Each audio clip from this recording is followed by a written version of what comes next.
شروع کی. میں کیسے کہوں مسلم جب آپ کے لبوں پر جسارت ہو رہی تھی آپ تنہا تھے. جب لبائے مبارک حسین میں قربان جاؤ آپ کے لبوں پر اس لعین نے چوب خیر ازاں ماری. سکینہ دیکھ رہی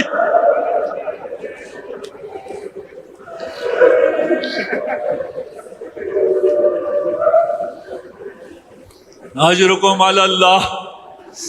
رونے میں بخل نہ کیجیے. نہ جانے فرش عزا پھر ملے نہ ملے, نہ جانے یہ موقع پھر ملے نہ ملے. مسلم کو گرفتار کیا گیا, دارالامارہ لایا گیا.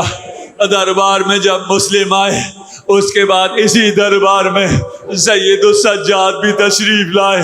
ایک شخص وہاں تھا, اس نے سید السجاد کو مخاطب کر کے کہا کہ اسی دربار میں مسلم بھی آئے تھے, لیکن جب مسلم آئے مسلم کا سینہ اکڑا ہوا تھا, نگاہیں بلند تھی, لعین کی آنکھوں میں آنکھیں ڈال کر لعین کو سلام بھی نہیں کیا.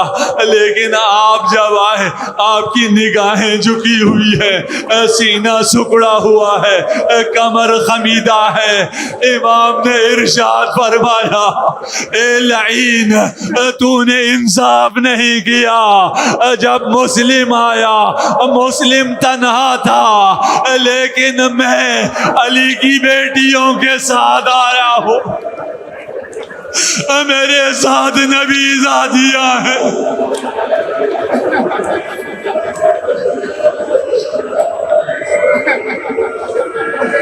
اجرکم علی اللہ. مسلم کو دارالامارہ کی چھت پر لے جایا گیا. حکم ہوا مسلم کا سر تن سے جدا کر دو. مسلم نے مہلت مانگی, کہا اب تمہیں کس چیز کی مہلت چاہیے؟ کہا 2 رکعت نماز پڑھنا چاہتا ہوں. مسلم نے 2 رکعت نماز پڑھی. نماز کے بعد کربلا مدینہ کا رخ کیا, امام کو سلام دیا. یہ جو آپ نماز کے بعد زیارت کرتے ہیں یہ مسلم کی سنت ہے. مسلم نے سلام دیا, مسلم کا سر تن سے جدا ہوا, بدن کو دارالامارہ سے نیچے پھینکا گیا. یہ اہل بیت کا پہلا جنازہ ہے جسے گلیوں میں گھسیٹا گیا. وہ پہلا سر ہے جسے شام بھیجا گیا. یہاں مسلم نے سلام دیا, وہاں حسین کھڑے ہوئے. حسین نے مسلم کے سلام کا جواب دیا. یتیم مسلم کو بلایا, دست شفقت سر پر بیلا, بالیاں لا کر کانوں میں بالیاں پہنائی. دور کھڑی سکینہ دیکھ رہی تھی. ایک وقت وہ بھی آیا جب سکینہ یتیم ہو گئی. کسی نے دست شفقت نہ پھیرا, کسی نے بالیاں نہ پہنائی. جو کانوں میں بالیاں تھی اسے لعینوں نے چھینا, ایسے چھینا کانوں سے خون جاری.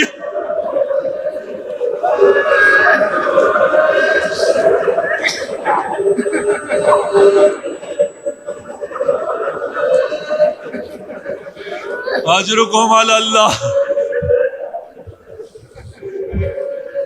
کاش سکینہ نے یہ منظر نہ دیکھا ہوتا, کاش سکینہ کے دل میں یہ آرزو نہ ہوتی. لیکن جب شمر آگے بڑھا, شمر کے تماشے پڑے. اس ننھے گالوں پر جب دائیں رخسار پر تماچا پڑتا, بائیں رخسار سے خون برآمد ہوتا. سکینہ نے پکارا یہ عجب نظام ہے, باپ بھی میرا مرا ہے, تماچے بھی مجھے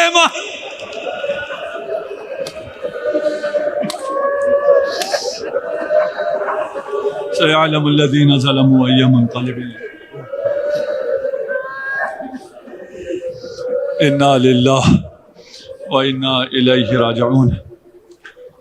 خدایا ہماری اس قلیل عبادت کو اپنی بارگاہ میں قبول منظور فرما.